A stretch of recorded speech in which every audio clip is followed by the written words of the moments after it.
আজকে আমি আপনাদেরকে তৈরি করে দেখাবো খুব সহজে ঘরে আপনারা কিভাবে ডিম দিয়ে একটি মজাদার ক্রিস্পি স্ন্যাক্স রেসিপি তৈরি করতে পারেন। খুবই মজার একটি রেসিপি আর বানানো খুবই সহজ। প্রথমে আমি নিয়ে নিব সেদ্ধ করা 2টি ডিম। এরপর এই ডিমগুলোকে আমি কুচি কুচি করে কেটে নিব। আপনারা চাইলে ছুরি দিয়েও কুচি কুচি করে কেটে নিতে পারেন। আপনারা কে কোথা থেকে আমার এই ভিডিওটি দেখছেন অবশ্যই কমেন্ট করে জানাবেন। আমি আপনাদের সবার কমেন্টের উত্তর দিব, কারণ আপনাদের কমেন্ট পড়তে আমার অনেক ভালো লাগে। তো দেখতেই পাচ্ছেন আমি ডিমগুলোকে একদম কুচি কুচি করে কেটে নিয়েছি।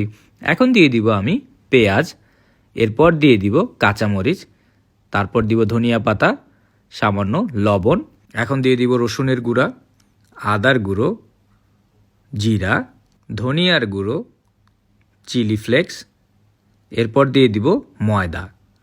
এরপর এই সবগুলোকে একসাথে আমি ভালোভাবে মিক্স করে নিব। আস্তে আস্তে করে যত্ন নিয়ে ভালোভাবে মিক্স করতে হবে।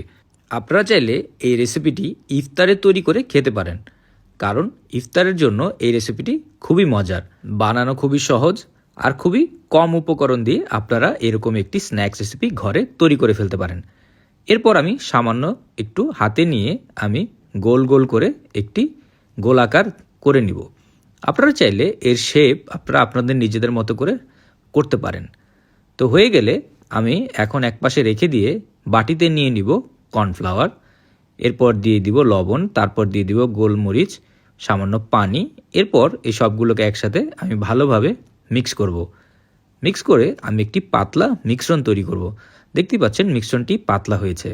তো এই মিশ্রণের ভিতরে আমি এই বলটিকে ভালোভাবে ডুবিয়ে নিব। মিশ্রণটি ভালোভাবে এই বলের গায়ে লেগে গেলে আমরা একে নিয়ে ব্রেড ক্রাম্বসের উপর ছেড়ে দিব। আপনারা জিজ্ঞেস করেন ব্রেড ক্রাম্বস কি? ব্রেড ক্রাম্বস হচ্ছে পাউরুটির গুঁড়ো।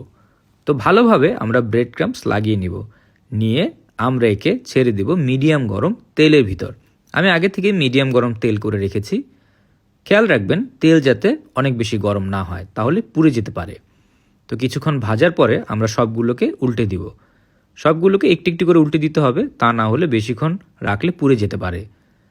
এরপর আমরা একে ততক্ষণ পর্যন্তই ভাজবো যতক্ষণ পর্যন্ত এদের গায়ের রং গোল্ডেন ব্রাউন কালার না হয়ে যায়। গোল্ডেন ব্রাউন কালার হয়ে গেলে বুঝতে হবে আমাদের ভাজা হয়ে গেছে। গোল্ডেন ব্রাউন কালার হওয়ার আগে যদি তুলে ফেলেন তাহলে এটি খেতে তেমন ক্রিস্পি হবে না। তো দেখতেই পাচ্ছেন সুন্দর রং হয়ে গেছে। তো এখন এগুলোকে আমি তুলে ফেলবো। তো ডোবা তেলে ভাজার কারণে তোলার আগে অবশ্যই একটু তেলগুলো ঝেড়ে নিব।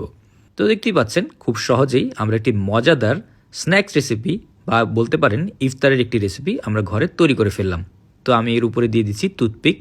তো দেখার সৌন্দর্যের জন্য আমি এর উপরে টুথপিক লাগিয়ে নিচ্ছি। তো এরকম মজার মজার রেসিপি পাওয়ার জন্য টোস্টেড বাংলা পেজকে অবশ্যই ফলো করবেন। ভিডিওটি ভালো লাগলে একটি লাইক অ্যান্ড শেয়ার করতে ভুলবেন না। সবাই ভালো থাকবেন, সুস্থ থাকবেন।